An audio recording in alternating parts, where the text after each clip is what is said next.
VTPS Vijayawada thermal power station, దాన్ని ఇప్పుడు పేరు మార్చి Narla Tatarao thermal power station అన్నారు. ఎన్టీటీపీఎస్ అంటున్నారు. అయితే ఇప్పుడు నా పక్కన బాక్స్లో కనబడుతున్నటువంటి దృశ్యాలని అక్కడ ఉన్నటువంటి ఇబ్రహీంపట్నం ప్రాంతానికి సంబంధించినటువంటి ప్రజాప్రతినిధులు ప్రొజెక్ట్ చేసుకొస్తుంది. విటిపిఎస్ అలియాస్ ఎన్టీపీఎస్ అంటే బొగ్గు ఆధారంగా తయారు చేసేటటువంటి కరెంటు. ఆ బొగ్గుని తీసుకెళ్ళి బాగా విపరీతమైన హీట్లో మండిస్తే అందులో నుంచి పవర్ వస్తుంది. ఆ తర్వాత ఆ బొగ్గుని తీసుకెళ్ళి నీళ్లల్లో ముంచుతారు. ఆ నీళ్లల్లో ముంచినప్పుడు మొత్తం చల్లబడిపోతుంది ఆ నీళ్లు. అందుకని అక్కడ కూలింగ్ కెనాల్, హాట్ కెనాల్ అని ఉంటుంది. అంటే చల్లటి నీళ్లు కృష్ణానదిలో నుంచి అందులోకి వస్తాయి విటిపిఎస్లోకి.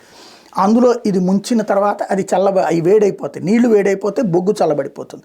ఆ వేడైన నీళ్లు బయటకు వస్తాయి. అది హాట్ కెనాల్ అంటారు అనమాట. విజయవాడలోకి వచ్చేటటువంటి వాళ్ళు హైదరాబాద్ నుంచి వచ్చేటప్పుడు అక్కడ ఇబ్రహీంపట్నం దగ్గర 2 కాలువలు కనబడతాయి. ఆ వంతెన మీద నుంచినే ఊళ్ళోకి వస్తాం. అదే ఒకటి హాట్ కెనాల్, ఒకటి కూల్ కెనాల్.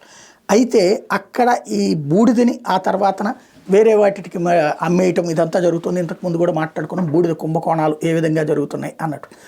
అయితే ఈ బూడిదకి సంబంధించినటువంటి ప్రధానమైనటువంటి అంశం ఇప్పుడు దాంట్లో కొంత బూడిదని అక్కడ ఉన్నటువంటి తాగునీరు, ఇబ్రహీంపట్నం ఆ చుట్టుపక్కల ప్రాంతాలకు సరఫరా చేసే తాగునీటిలో కలిపేస్తున్నారంటూ ఒక వీడియోని రిలీజ్ చేసినటువంటి పరిస్థితి. దాంతో ఆ ప్రాంతంలో ఉన్నటువంటి వాళ్ళకి ఒకటే ఇప్పటికే విటిపిఎస్ కారణంగా ఆ బూడిద పక్కన పోస్తూ ఉంటారు.